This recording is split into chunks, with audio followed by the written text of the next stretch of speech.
Hello friends, welcome to StudyKar. मैं हूं आपका दोस्त प्रभाकर। आज के इस इंपॉर्टेंट लेक्चर में हम आपके साथ डिस्कस करेंगे 3 मई 2024 के मोस्ट इंपॉर्टेंट करंट अफेयर्स के क्वेश्चन। तो आप इस पूरे लेक्चर को बहुत ही ध्यान से लास्ट तक जोड़ देखिएगा। चलिए दोस्तों, आज का पहला इंपॉर्टेंट क्वेश्चन डिस्कस करते हैं। तो पहला क्वेश्चन आपसे पूछा जा रहा है, अंतरराष्ट्रीय शतरंज महासंघ ने हाल ही में किसे ग्रैंड मास्टर की उपाधि से सम्मानित किया है? आंसर हो जाएगा वैशाली रमेश बाबू, या इन्हें आर वैशाली के नाम से भी जाना जाता है। तो आर वैशाली अंतरराष्ट्रीय शतरंज महासंघ के द्वारा अभी हाल ही में ग्रैंड मास्टर की उपाधि से सम्मानित की गई हैं और इस प्रकार से आर वैशाली भारत की तीसरी महिला ग्रैंड मास्टर बनी है। उनसे पहले कोनेरू हम्पी और हरिका द्रोणावल्ली भारत की महिला ग्रैंड मास्टर रह चुकी हैं। वैशाली ने पिछले साल स्पेन में लोब्रेगेट ओपन टूर्नामेंट अपने नाम किया था और उसमें उन्होंने 2500 ELO अंक हासिल किए थे, जो कि एक ग्रैंड मास्टर के लिए जरूरी होते हैं। तो उसके बाद उन्हें ग्रैंड मास्टर घोषित कर दिया गया था, लेकिन अब उन्हें इस उपाधि से सम्मानित किया गया है। वैशाली के भाई हैं रमेश बाबू प्रज्ञानंद, जिन्हें हम आर प्रज्ञानंद के नाम से जानते हैं। तो वो भी एक ग्रैंड मास्टर हैं। यहाँ पर आप आर प्रज्ञानंद को देख पा रहे हैं, ये उनकी माँ है और ये है आर वैशाली या वैशाली रमेश बाबू। तो दोस्तों, इस प्रकार से ये भाई बहन ग्रैंड मास्टर हैं और दुनिया की पहली ऐसी जोड़ी है भाई बहन की जो ग्रैंड मास्टर है। अभी हाल ही में भारत के 17 वर्ष के डी गुकेश ने फिडे कैंडिडेट टूर्नामेंट जीता है और इस प्रकार से वो सबसे कम उम्र में फिडे कैंडिडेट टूर्नामेंट जीतने वाले पुरुष शतरंज खिलाड़ी बन गए हैं। तो इस पॉइंट को भी आप नोट कर लीजिएगा।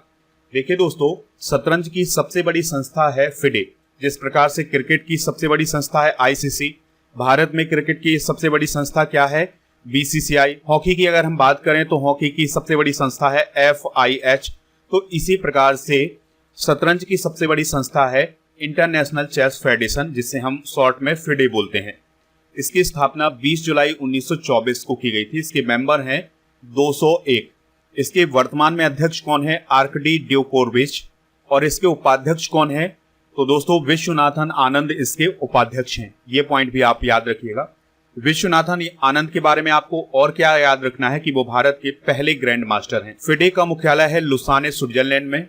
और अगर आपसे पूछा जाए कि वर्तमान में विश्व शतरंज चैंपियन कौन है, तो वो है डिंग लिरेन, जो कि चाइना के हैं। दोस्तों, यहाँ पर बात आई थी ग्रैंड मास्टर की, तो कुछ ग्रैंड मास्टर डिस्कस कर लेते हैं जो कि अभी हाल ही में घोषित किए गए हैं। तो जो वैशाली रमेश बाबू हैं, ये चेन्नई की हैं और ये तीसरी महिला ग्रैंड मास्टर हैं और कुल टोटल भारत की 84वीं ग्रैंड मास्टर हैं। इस पॉइंट को भी आप नोट कर लीजिएगा। 83वें ग्रैंड मास्टर कौन थे? आदित्य सामंत, जो कि महाराष्ट्र के थे। 82वें ग्रैंड मास्टर थे बोपल्ला प्रणीत, जो कि तेलंगाना के थे। 81वें ग्रैंड मास्टर कौन बने थे? सयांतन दास, जो कि कोलकाता के थे। 80वें ग्रैंड मास्टर कौन है भारत के? विघ्नेश NR, जो कि चेन्नई के थे। और 79वें ग्रैंड मास्टर कौन थे? प्रणेश M, जो कि तमिलनाडु के थे।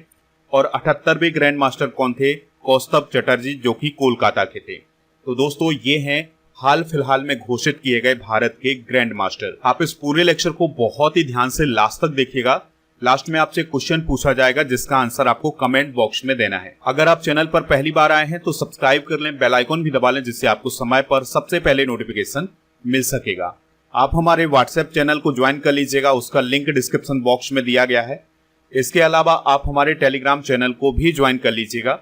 आपको टेलीग्राम पर जाना है और स्टडीकर ऑफिशियल सर्च करना है, तो वहां पर आपको चैनल मिल जाएगा। इस चैनल से आपको ऐड हो जाना है, तो PDF और जो भी और इम्पोर्टेंट नोटिफिकेशन है वो आपको वहां पर मिल जाएंगे। ऐप को डाउनलोड कर लीजिएगा, ऐप का लिंक डिस्क्रिप्शन बॉक्स में दिया गया है। ऐप पर आपको paid course, ebook, test series, PDF class note, daily quiz, ये सभी मिल जाएगा। दोस्तों, अप्रैल माह के करंट अफेयर्स की ई-बुक को लॉन्च कर दिया गया है, हिंदी और इंग्लिश दोनों मीडियम में। तो ये ई-बुक आपको ऐप पर मिल जाएगी, तो ऐप को जरूर डाउनलोड कर लें। इसके अलावा ईयरली करंट अफेयर्स की ई-बुक भी आपको ऐप पर मिल जाएगी। नेक्स्ट क्वेश्चन आपसे पूछा जा रहा है, काफी इंपॉर्टेंट क्वेश्चन है। 46वीं अंटार्कटिक संधि सलाहकार बैठक किस देश में आयोजित की जाएगी? तो यह बैठक भारत में आयोजित की जाएगी। तो दोस्तों, ये बहुत बड़ा मौका है भारत के पास, जब 46वीं अंटार्कटिक संधि सलाहकार की बैठक आयोजित की जाएगी। आपको याद रखना है कि G7 शिखर सम्मेलन 2024 का आयोजन इटली में किया जाएगा। और जो G20 सम्मेलन है 2024 में, ये ब्राजील में आयोजित किया जाएगा। और ब्रिक्स शिखर सम्मेलन 2024 का आयोजन रसिया में किया जाना है। और आपको याद रखना है कि संघाई सहयोग संगठन की बैठक या इसका शिखर सम्मेलन कजाकिस्तान में किया जाना है। तो ये बैठकें भी आप नोट कर लीजिएगा। चलिए बात करते हैं 46वीं अंटार्कटिक संधि सलाहकार बैठक की। तो इसका आयोजन 20 से 30 मई 2024 तक कोच्चि केरल में किया जाएगा।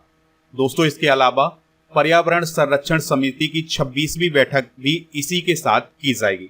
भारत में इसकी मेजबानी कौन करेगा, यानी इस बैठक की मेजबानी कौन करेगा? तो इस बैठक की मेजबानी राष्ट्रीय ध्रुवीय एवं महासागर अनुसंधान केंद्र के द्वारा की जाएगी। इसमें 60 से अधिक देशों के 350 से अधिक प्रतिनिधि भाग लेने वाले हैं। दोस्तों बात करते हैं अंटार्कटिक संधि की या अंटार्कटिक ट्रीटी की। तो यह संधि अंटार्कटिका महाद्वीप को संरक्षित करने के लिए, उसे बचाने के लिए की गई है। और इस संधि पर हस्ताक्षर हुए थे 1959 में और ये संधि हुई थी वाशिंगटन डीसी में। शुरुआत में इस संधि में 12 देशों ने हस्ताक्षर किए थे और ये संधि 1961 में लागू की गई थी। यानी 1959 में ये संधि हुई थी और 1961 में ये संधि लागू की गई थी। वर्तमान की अगर हम बात करें तो वर्तमान में 56 देश इस संधि में शामिल हैं। दोस्तों इस संधि के द्वारा अंटार्कटिका महाद्वीप को गैर सैन्य क्षेत्र घोषित किया गया है। यहाँ पर दोस्तों आप अंटार्कटिका महाद्वीप देख पा रहे हैं, तो यह एक गैर सैन्य क्षेत्र है, यानी यहाँ पर किसी भी देश की सेना नहीं है। और दोस्तों इस संधि के द्वारा ही इस क्षेत्र को शांतिपूर्ण उद्देश्यों के लिए बनाया गया है। यानी अगर कोई देश शांतिपूर्ण उद्देश्य से इस क्षेत्र में काम करना चाहता है तो वो कर सकता है। इसके अलावा बहुत सारी रिसर्च इस क्षेत्र में होती है, तो इन सभी को लेकर के एक संधि की गई थी 1959 में, जिसे अंटार्कटिक संधि बोलते हैं। अंटार्कटिक संधि का जो स्थायी सचिवालय है वो कहाँ पर है? तो इसका सचिवालय है ब्यूनस आयर्स, अर्जेंटीना में। तो अर्जेंटीना की कैपिटल है ब्यूनस आयर्स, तो वहीं पर अंटार्कटिक संधि का स्थायी सचिवालय है। कुछ इंपॉर्टेंट फैक्ट डिस्कस कर लेते हैं। तो अगर आपसे पूछा जाए कि भारत अंटार्कटिक संधि में कब शामिल हुआ था, कब उसने हस्ताक्षर किए थे, तो 1983 में। तो अंटार्कटिक संधि तो 1959 में बनी थी और 1961 में ये लागू हुई थी। और भारत ने कब इसमें सिग्नेचर किए थे? 1983 में। 2022 में संसद के द्वारा एक अधिनियम भी लागू किया गया था जिसे अंटार्कटिक अधिनियम बोला गया था। भारत सरकार ने 1981 में अंटार्कटिका के लिए अपना एक वैज्ञानिक अभियान शुरू किया था, यानी वहां पर रिसर्च करने के लिए एक अभियान शुरू किया गया था भारत सरकार के द्वारा।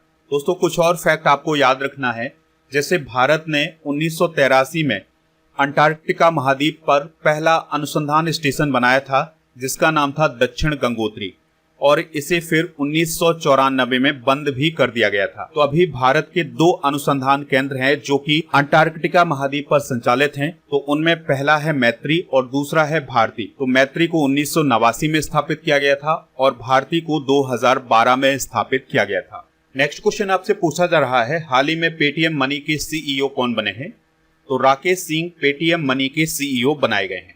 उन्होंने किसका स्थान लिया है? तो उन्होंने वरुण श्रीधर का स्थान लिया है। वरुण श्रीधर 2020 से सीईओ थे पेटीएम मनी के। बात आई है पेटीएम की, तो पेटीएम से जुड़ी हुई एक बैंक है जिसे पेटीएम पेमेंट्स बैंक बोलते हैं। इसकी स्थापना 28 नवंबर 2017 को हुई थी। हेडक्वार्टर इसका नोएडा में है। संस्थापक हैं विजय शेखर शर्मा। 2021 में पेटीएम पेमेंट बैंक को शेड्यूल्ड बैंक का दर्जा दिया गया था और अभी हाल ही में 31 जनवरी 2024 को पेटीएम पेमेंट बैंक में ट्रांजैक्शन पर रोक लगाई गई थी। किसके द्वारा? आरबीआई के द्वारा। तो ये सभी जानकारी आप नोट कर लीजिएगा। हाल फिलहाल में हुई नियुक्तियां डिस्कस कर लेते हैं। जैसे हितेश सेठिया जियो फाइनेंशियल सर्विसेज के एमडी और सीईओ बनाए गए हैं। न्यायमूर्ति एएम खानविलकर भारत के लोकपाल बने हैं। रविंद्र कुमार एनटीपीसी के निदेशक बने हैं। ब्रजेश मेहरोत्रा बिहार के मुख्य सचिव बने हैं। देवेंद्र झाझरिया भारत की पैरालंपिक समिति के अध्यक्ष बनाए गए हैं। किशोर मकवाना राष्ट्रीय अनुसूचित जाति आयोग के अध्यक्ष बने हैं। ज्ञानेश कुमार और सुखबीर सिंह संधू नए मुख्य चुनाव आयुक्त नियुक्त किए गए हैं। इसके अलावा दोस्तों नवनीत सहगल प्रसार भारती बोर्ड के अध्यक्ष बने हैं और नवीन जिंदल को इंडियन स्टील एसोसिएशन का अध्यक्ष बनाया गया है। अगला क्वेश्चन आपसे पूछा जा रहा है, काफी इंपॉर्टेंट क्वेश्चन है। उमा रामानंद का निधन हो गया है, वह कौन थी? तो वह एक प्लेबैक सिंगर थी, तो उनका भी हाल ही में निधन हो गया है। दोस्तों उनके जो गाने होते थे वो तमिल में होते थे। उन्होंने म्यूजिक कंपोजर इलैया राजा के साथ 100 से अधिक गानों में काम किया हुआ है। बात हुई है यहाँ पर निधन की, तो हाल ही में हुए कुछ प्रमुख निधन डिस्कस कर लेते हैं। जैसे लक्ष्मी नारायण सेसु का निधन हुआ है, ये एक तमिल एक्टर थे। कपिल देव प्रसाद का निधन हुआ है, ये हथकरघा कलाकार थे। लामा लोबजेंग का निधन हुआ है, यह एक बौद्ध भिक्षु थे। लक्ष्मी नारायण रामदास का निधन हुआ है, ये पूर्व सेना प्रमुख थे। और इसके अलावा दोस्तों सादी मोहम्मद का निधन हुआ है, जो कि एक बांग्लादेशी गायक थे। इसके अलावा अरुण कुमार शर्मा का निधन हुआ है, यह एक आर्कियोलॉजिस्ट थे। ब्रायन मुलरोनी का निधन हुआ है, यह कनाडा के पूर्व प्राइम मिनिस्टर थे। अजीज कुरैशी का निधन हुआ है, ये यूपी के पूर्व राज्यपाल थे। अमीन सयानी का निधन हुआ है, यह एक रेडियो प्रस्तोता थे। और सेबेस्टियन पिनेरा का निधन हुआ है, जो कि चिली के पूर्व राष्ट्रपति थे। तो ये हैं हाल ही में हुए कुछ प्रमुख निधन। अगला क्वेश्चन आपसे पूछा जा रहा है, IIT मद्रास की ई प्लान कंपनी की इलेक्ट्रिक एयर टैक्सी किस वर्ष लॉन्च की जाएगी? आंसर हो जाएगा 2025 में। तो देखिए दोस्तों, एक कंपनी है जिसका नाम है ई प्लान कंपनी, तो उसके द्वारा एक इलेक्ट्रिक एयर टैक्सी 2025 में लॉन्च की जाएगी। ये काफी महत्वपूर्ण है, इसलिए इसको आपको नोट कर लेना है। और दोस्तों कंपनी का लक्ष्य है कि जो ड्रोन का व्यवसायीकरण है उसको बढ़ावा दिया जाए, यानी कि जो ड्रोन बनाए जा रहे हैं उसके व्यवसायीकरण को और बढ़ावा दिया जाए। और ई प्लान कंपनी के संस्थापक और CEO हैं सत्या चक्रवर्ती। तो उन्होंने ये कहा है कि ये जो टैक्सी बनाई जाएगी इसमें 3 या 4 सीटें होंगी और इस टैक्सी को एयर एम्बुलेंस के रूप में भी बदला जा सकता है। चलिए कुछ इंपॉर्टेंट करंट अफेयर्स डिस्कस कर लेते हैं। तो IIT कानपुर ने देश की पहली hyper velocity expansion tunnel test सुविधा का अभी हाल ही में सफल परीक्षण किया है। काफी इंपॉर्टेंट है ये। IIT गुवाहाटी के द्वारा innovative 3D printed dummy ballot unit का अभी हाल ही में अनावरण किया है। इसके अलावा IIT मद्रास ने तंजानिया के जंजीबार में अपना पहला इंटरनेशनल कैंपस स्थापित किया है। इसके अलावा दोस्तों IIT मद्रास के द्वारा स्वदेशी mobile operating system Bharat OS develop किया गया है। IIT बॉम्बे और रिलायंस इंफोकॉम ने मिलकर के हनुमान नाम का एक आर्टिफिशियल इंटेलिजेंस मॉडल अभी हाल ही में बनाया है। IIT दिल्ली ने अबू धाबी में इंटरनेशनल कैंपस स्थापित करने की कुछ समय पहले घोषणा की थी। अगला क्वेश्चन है, भारतीय सेना और पुनीत बालन समूह के द्वारा देश का पहला संविधान गार्डन कहां बनाया गया है? काफी इंपॉर्टेंट है। आंसर हो जाएगा पुणे में। तो देश का पहला संविधान गार्डन पुणे में बनाया गया है। तो ये भारतीय सेना और पुनीत बालन ग्रुप के द्वारा बनाया गया देश का पहला संविधान गार्डन है। ठीक है, और ये कहां पर बनाया गया है इसको जरूर आप याद रखिएगा। ये पुणे में बनाया गया है और इस गार्डन का उद्घाटन कमांडिंग इन चीफ दक्षिण command lieutenant general Ajay Kumar Singh के द्वारा किया गया है। दोस्तों ये जो कॉन्स्टिट्यूशन गार्डन बनाया गया है इसमें भारतीय संसद की प्रतिकृति पर राज चिन्ह वाले 3 सिंहों की प्रतिकृति बनाई गई है। यानी जिस प्रकार से हमारी संसद है, जो नई संसद बनाई गई है, उसके ऊपर जो 3 सिंहों की प्रतिकृति है वो भी इसमें बनाई गई है इस गार्डन में। इसके अलावा भारतीय संविधान के जो नागरिकों के 11 कर्तव्य हैं उनकी जानकारी भी इस गार्डन में दी गई है। चलिए कुछ इंपॉर्टेंट पार्क डिस्कस कर लेते हैं। जैसे भारत पार्क का निर्माण कहां पर किया गया है? UAE में। अंतर्राष्ट्रीय मल्टी मॉडल लॉजिस्टिक पार्क कहां स्थापित किया गया है? असम में। G20 पार्क कहां स्थापित किया गया है? नई दिल्ली में। शिव सृष्टि पार्क अंबेगांव पुणे में स्थापित किया गया है। अनुभूति समावेशी पार्क जिसे दिव्यांग पार्क बोला जाता है, ये नागपुर में स्थापित किया गया है। फायर पार्क भुवनेश्वर उड़ीसा में। इलेक्ट्रॉनिक पार्क उत्तर प्रदेश में। पहला ई बेस्ट इको पार्क दिल्ली में स्थापित किया गया है। पहला जियो पार्क मध्य प्रदेश में और डॉग पार्क लुधियाना में स्थापित किया गया है। अगला क्वेश्चन आपसे पूछा जा रहा है, काफी इंपॉर्टेंट क्वेश्चन है। भारत का पहला आर्टिफिशियल इंटेलिजेंस के द्वारा संचालित टैक्स फाइलिंग ऐप किसने लॉन्च किया है? आंसर हो जाएगा इजी टैक्स ने।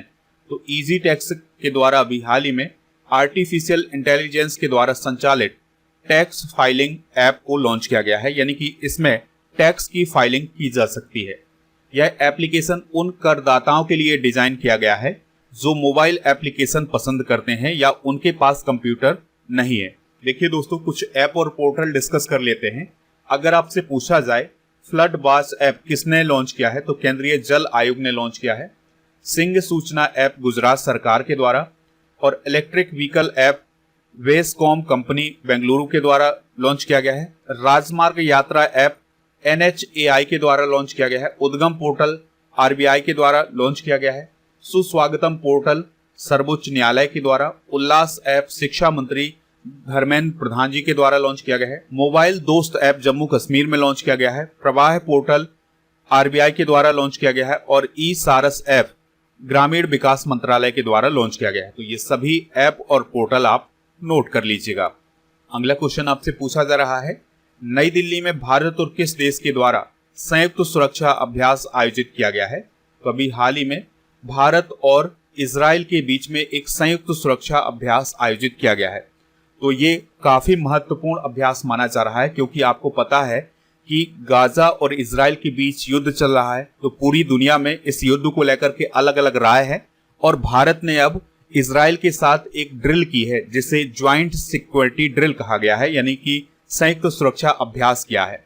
और ये दिल्ली में अभ्यास किया गया था। इसमें दिल्ली पुलिस भी शामिल हुई थी। इसके अलावा नेशनल सिक्योरिटी गार्ड भी इसमें शामिल हुए थे और फायर डिपार्टमेंट और ट्रैफिक पुलिस भी इसमें शामिल हुई थी। दोस्तों, इस अभ्यास का उद्देश्य था कि जब कोई आतंकवादी घटना हो तो उसमें किस प्रकार का रिस्पांस देना होता है सुरक्षा बलों को। तो इसको लेकर के ये अभ्यास आयोजित किया गया था। इस अभ्यास से दोनों सेनाओं के बीच आतंकवाद के खिलाफ उनके संयुक्त प्रयासों को मजबूती मिली है।